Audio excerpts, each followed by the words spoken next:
The lobby of the Hargrove Grand was the kind of place that made people stand up straighter. 40-foot ceilings, marble floors the color of cream and smoke, a chandelier that cost more than most people's homes, hanging above the center like a frozen waterfall of crystal. The kind of hotel where the doorman wore white gloves, and the front desk staff were trained to smile in a way that felt warm, but somehow still made you feel like you were being assessed. That was the job, really. Assessment. The Hargrove Grand had a reputation to protect, and protecting a reputation meant making certain kinds of people feel welcome and certain other kinds of people feel like they had wandered in by mistake. On a Tuesday morning in late October, a man named Edwin Cross walked through the front entrance and into that lobby. He was 43 years old, broad-shouldered, with the kind of face that took a while to read. Not handsome in any obvious way, but the kind of face that stayed with you. His jacket was a dark canvas work coat, the kind with reinforced elbows and deep pockets that smelled faintly of motor oil no matter how many times it went through the wash. His boots were steel-toed and scuffed at the toe. His jeans were clean but worn. He carried nothing, no briefcase, no luggage, no shopping bag. Just his hands in his pockets and a quiet that he wore like a second coat. He did not hurry. He did not look around and wonder the way tourists did. He walked through the lobby the way a man walks through a place he has walked through 1,000 times before, even though, as far as the front desk staff could tell, he had never set foot in this hotel in his life. The woman at the front desk noticed him before he reached her. Her name was Vanessa, and she had worked at the Hargrove Grand for 3 years. She was good at her job, which meant she was good at a particular kind of reading, the kind where you looked at a person and decided, in under 4 seconds, whether they belonged. Edwin Cross to Vanessa did not belong. She watched him cross the marble floor. She noted the coat, the boots, the absence of luggage. She watched his face for the nervousness that people who did not belong usually carried with them, that slight widening of the eyes, the careful performance of confidence. She did not see it, which bothered her more than if she had. He stopped at the desk. "Good morning," he said. "Good morning." Her smile arrested on schedule, warm and precise. "How can I help you?" "I have a 10 o'clock," he said, "with your general manager." Vanessa's fingers moved to her keyboard. "Your name?" "Cross. Edwin Cross," she typed. Looked at the screen, typed again. Her expression did not change, but something shifted behind her eyes. "I'm sorry, I don't see anything under that name. Check under the holding company," Edwin said. "CREST Capital." She typed. There was a pause that lasted a beat longer than it should have. "I do see a meeting, yes. Can I ask?" She paused, choosing words. "Can I ask what the nature of the meeting is?" "I'd rather explain that to Mr. Harlow directly." A silence settled between them. Not hostile. Just waited. "Of course," Vanessa said. "If you'd like to take a seat in the lobby, I can let him know you've arrived." She gestured toward a sitting area near the window. Low chairs, small tables, fresh flowers in tall vases. A place designed for waiting. Edwin looked at the chairs, then back at her. "Thank you," he said, and walked to them. He sat. He did not take out his phone. He did not fidget. He simply sat with his hands resting on his knees and watched the lobby move around him. A family with rolling luggage. A businessman on a call. 2 women in dresses that cost more than a month's rent somewhere, laughing at something between them. Bellhops moving with practiced efficiency. The lobby was a performance and everyone in it knew their part. Except Edwin Cross, who seemed to have forgotten to perform anything at all. That was the thing about him that was hard to place. He was not trying to look like he belonged. He was not trying to look like anything. He was just there, in the way that furniture is just there, or a structural wall is just there. Something that had been present long before you arrived and would be present long after you left. Across the lobby, near the entrance to the hotel restaurant, a man stood watching. His name was Stuart Cobb. He was the hotel's assistant manager of guest services, which was a title that carried a great deal of authority over a fairly narrow domain. Stuart Cobb had worked at the Hargrove Grand for 6 years. He was 41, trim, with the slightly too perfect posture of a man who had practiced standing in front of a mirror. His suit was charcoal gray with a lapel pin in the shape of the hotel's crest. He wore it every day. It was the kind of detail that told you everything you needed to know about Stuart Cobb. He had seen Edwin come in, had watched the exchange with Vanessa, and now he walked across the lobby toward the sitting area with his hands clasped loosely behind his back. "Sir," Edwin looked up. Stuart Cobb's expression was pleasant in the way of a surface that has been carefully lacquered. "I noticed you came in a few minutes ago.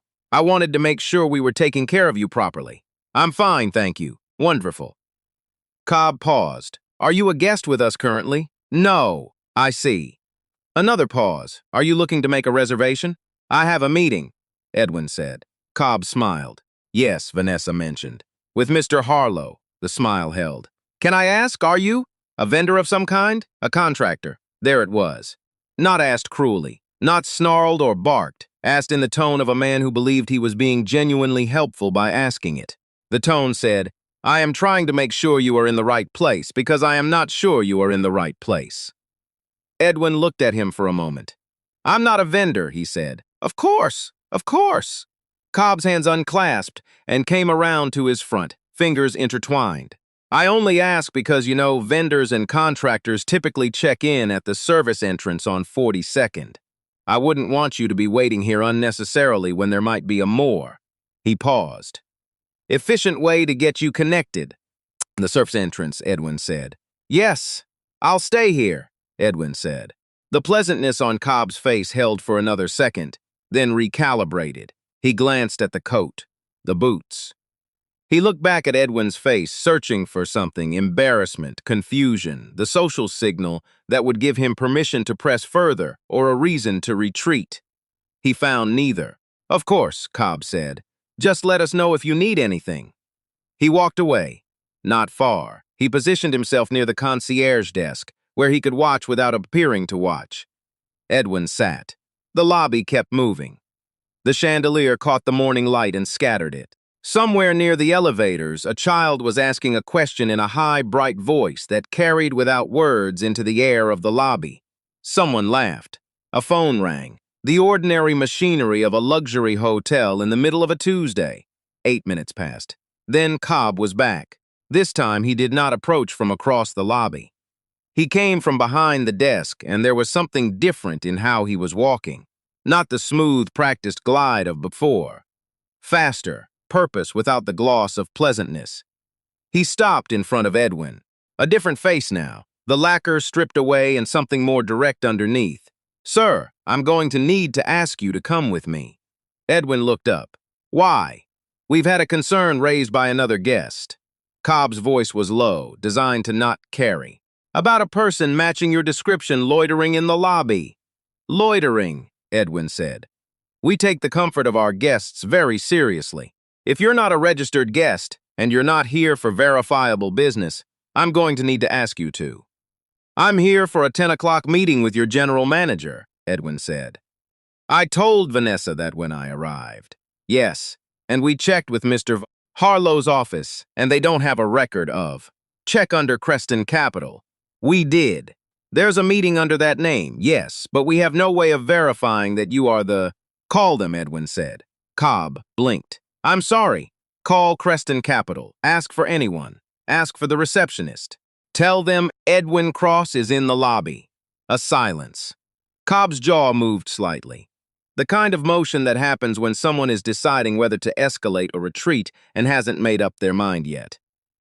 "If you'd like to come to my office," he said, "we can resolve this." "I'm not going to your office," Edwin said. "I'm going to sit here and wait for Mr. Harlow, who should be down in about 4 minutes if he's on schedule, which I expect he is." He said it calmly. No heat, no raised voice, no performance of offense or dignity. He said it the way a man states a fact about the weather. This is what is happening. This is what will happen next. Cobb stared at him. In the sitting area near the window, 2 guests, a couple in their 50s, had gone quiet. The woman had her hand wrapped around her coffee cup. She wasn't looking at Edwin or at Cobb. She was looking at the floor because sometimes that is what people do when they are witnesses to something they recognize. Cobb drew himself up. "Sir, this is the Hargrove Grand. We have a responsibility to our guests to maintain a... I know what the Hargrove Grand is, Edwin said. Then you understand. I do. Edwin looked at him steadily. I understand exactly. Those three words landed differently than Cobb expected. He seemed to feel them land. Something behind his eyes shifted. Not remorse, not yet, but the first cold thread of something that might become it. He opened his mouth to speak again. Stewart! The voice came from the direction of the elevators. Both men turned. The man walking toward them was in his mid-40s, silver at the temples, wearing a dark suit with the easy fit of something that had been made for him specifically.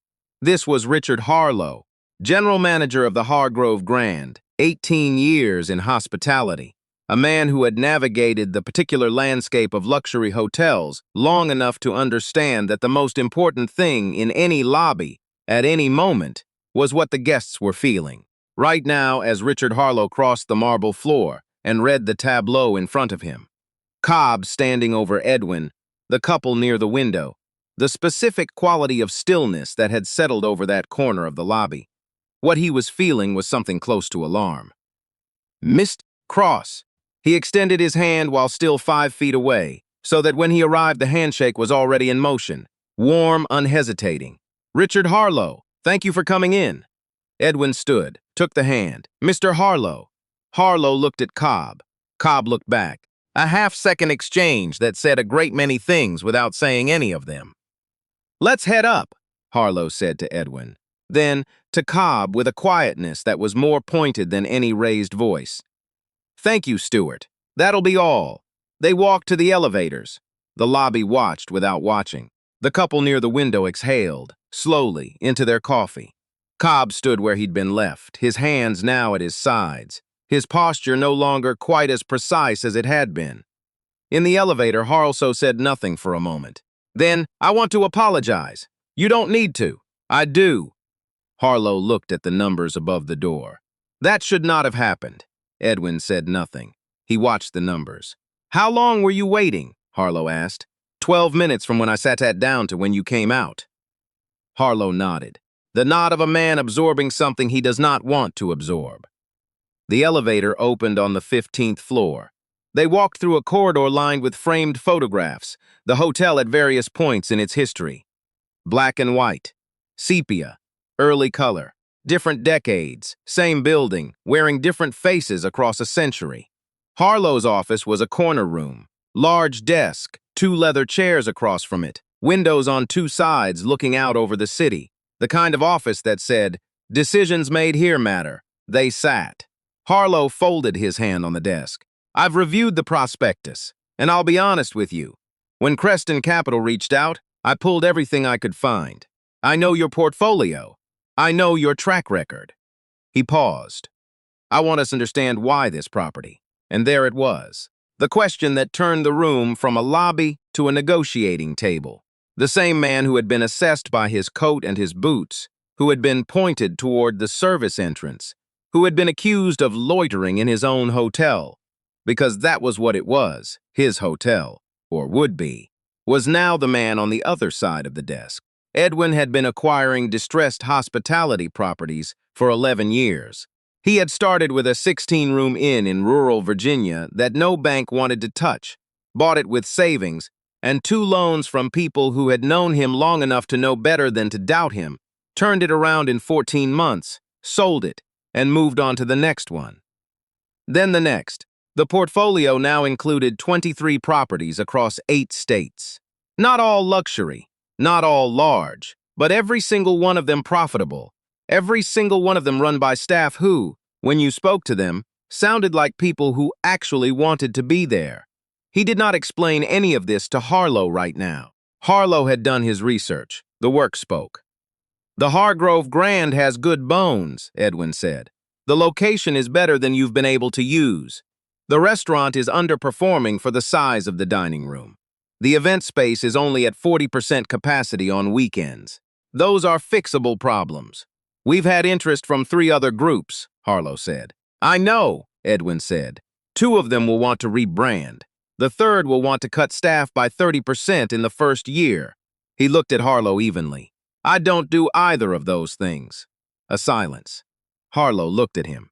Really looked, the way he had not looked in the lobby, because in the lobby he had been looking at a coat and a pair of boots and arriving at conclusions about what was beneath them.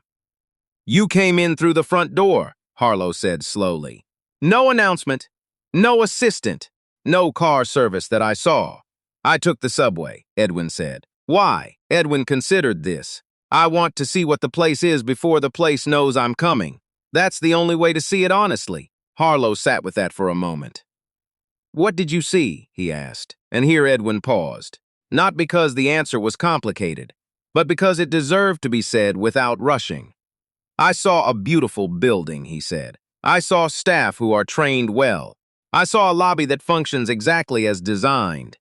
He rested his hands on his knees, the same posture he'd held in the sitting area downstairs, unhurried, unperformed. "And I saw a culture that has decided, somewhere along the way, that protecting the feeling of belonging for some guests is more important than the dignity of everyone who walks through the door." Harlow was quiet for a long time. "Stuart Cobb has been with us for 6 years," he said finally. "I know, he's effective. At certain things," Edwin said. "Yes," another pause. "If this goes forward," Harlow began. "When this goes forward," Edwin said gently, without arrogance. "Just correction." Harlow looked at him. Something in his expression shifted. The slow pivot of a man who is beginning to understand the full shape of the situation he is in. "When this goes forward," he repeated. "What happens to the staff?" "Good people stay," Edwin said. "People who can grow into a different way of operating, they stay. People who are committed to one way of doing things that does not align with how I run a property." He looked out the window. 12 blocks of city, bright and cold and ordinary in the October morning light. "They find somewhere else." It was not a threat. It was not delivered as one. It was the same register as everything else Edwin had said. Factual, true, delivered by a man who had long since made peace with saying things plainly. The meeting lasted another 90 minutes. Numbers, terms, a timeline. Harlow asked good questions, and Edwin answered them without decoration. By the time Edwin stood to leave, the shape of an agreement was visible, not signed, not finished, but visible, the way the frame of a building is visible before the walls go up. Harlow walked him to the elevator. They stood waiting for it in the corridor with the photographs. Harlow looked at the images on the wall. "My grandfather checked into this hotel in 1962, he said quietly. "They gave him a room on a separate floor, told him it was a better view. He let that sit. It wasn't." Edwin looked at him. "I've spent 18 years trying to make this place something different than what it was," Harlow said. "I haven't always succeeded." The elevator arrived with a soft chime. "That's the work," Edwin said.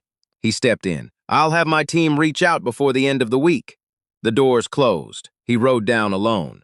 The numbers descended in silence. He watched them the way he had watched them on the way up, with the same patience, the same stillness. 43 years of learning to be still in rooms that wanted him to leave.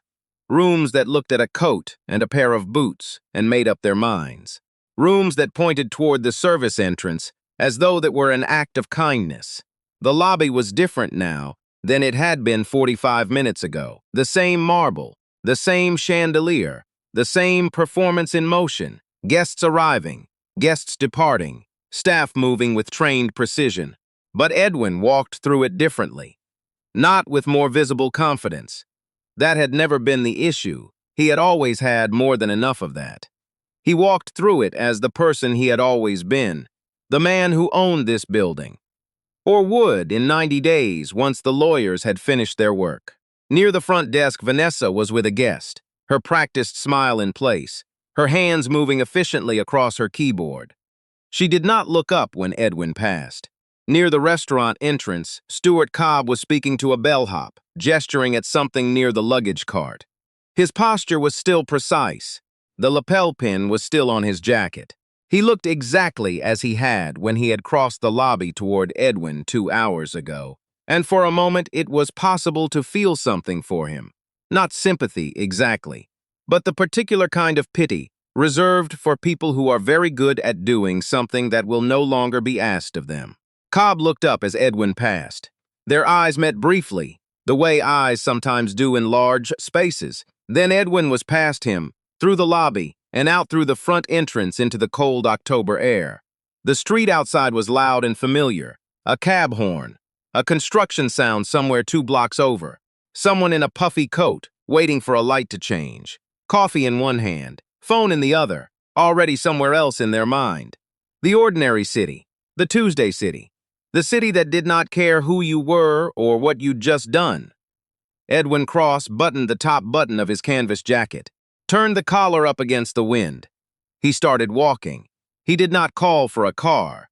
He did not send a message to his team, though there would be plenty to say before the day was out. He just walked down the block and around the corner, past a bodega and a dry cleaner and a group of men eating lunch on the steps of a building that was being renovated, their breath visible in the cold air, their laughter carrying the length of the block.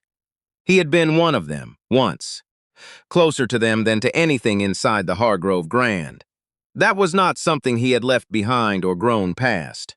It was something he carried with him, the way you carry anything that shaped you, with the understanding that it was not a burden but a bearing.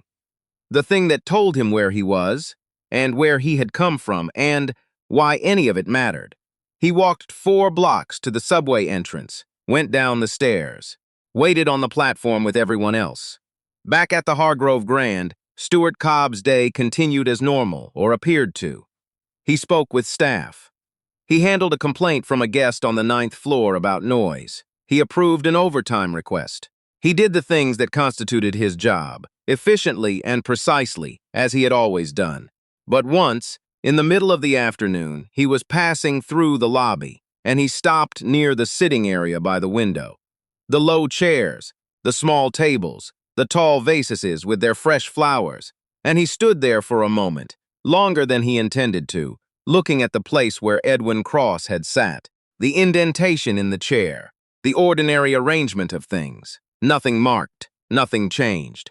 He stood there, and he did not say anything to anyone, and no one said anything to him, and then he went back to work.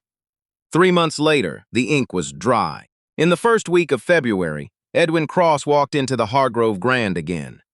Different coat this time, wool, dark gray, not because he was performing anything, but because February in the city required it. He came in through the front entrance the same way he had in October, crossed the same marble floor, stood in the same lobby. Vanessa was at the desk again. She looked up when he came in. There was a moment, brief, nearly invisible, where she was doing the reading again, the 4-second assessment that was baked into years of training. Then the assessment completed and something in her face changed, rearranged, arrived at a different answer than it had in October. "Mr. Cross," she said. Good morning, he said. He smiled, which was something he had not done in October because no one had given him a reason to. A woman he had not met was waiting to the side of the desk, young, with a leather portfolio in her hands, the ready alertness of someone who is prepared for a meeting the way a soldier prepares a position. "I'm Annette Calloway," she said, "your new guest services director. We spoke by email." "We did," Edwin said, shaking her hand. "Walk me through the property." They moved through the lobby together. Edwin asked questions the way he always did, specific, practical, without ceremony. The chandelier maintenance cycle, the average turnover time in the restaurant between sittings, whether the service elevator was on the original HVAC system or the retrofit. Annette answered each one with the precision of someone who had done exactly the kind of research that inspired confidence. Near the restaurant entrance, a bellhop was straightening luggage near the cart stand. He looked up as they passed. His name badge said Dirk. He had started 3 weeks ago before Edwin officially took possession, and no one had told him yet exactly who Edwin Cross was. He saw a man in a wool coat, asking questions. He nodded politely and went back to his work. Edwin noted the nod and moved on.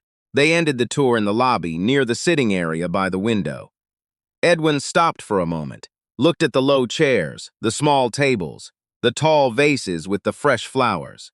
Annette waited, assuming he was thinking about something spatial, dimensions, traffic flow, some property management calculation she would figure out if she waited long enough. He was not thinking about any of those things. He was thinking about 12 minutes, about what a person learns in 12 minutes, about the character of a building, not its bones. The bones he had known from the prospectus and the inspection and the 6 other times he had stood on the street outside and looked at the facade. Not the numbers, which he had had for months. The character, the thing that breathes inside a structure and has nothing to do with ceiling height or marble grade. He stood there for another moment. Then he turned away from the sitting area and looked at Annette Calloway. "Let's talk about training," he said.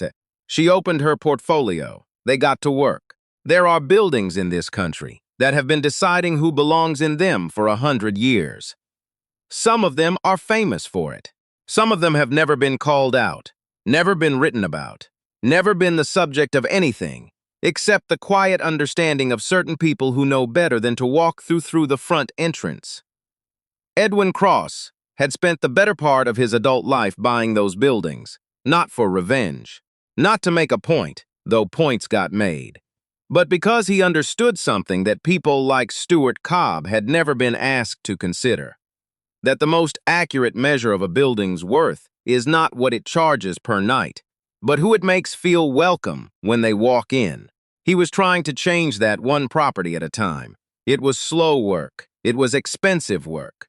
There were days when it felt like dropping stones into the ocean and watching the water close over them without a ripple. But the ocean does change, eventually. Not all at once, not without effort, but it changes. Somewhere in this city, on a Tuesday morning in October, a man in a canvas coat sat in a lobby that had decided it did not want him. And the lobby was wrong. The lobby was wrong, and it did not know it yet, and by February it was learning. That is how most things change. Not in the moment of confrontation, not when the finger is pointed, or the word is spoken, or the service entrance is suggested. But later, quietly, in the ordinary work of people who decided to stay in the room. What would you have done if you had been sitting in that lobby when Stuart Cobb crossed the floor? Would you have said something? Or would you have looked the other way, the way the woman near the window almost did? Think about it. And then think about what that answer says about the world we're all building together, one lobby at a time.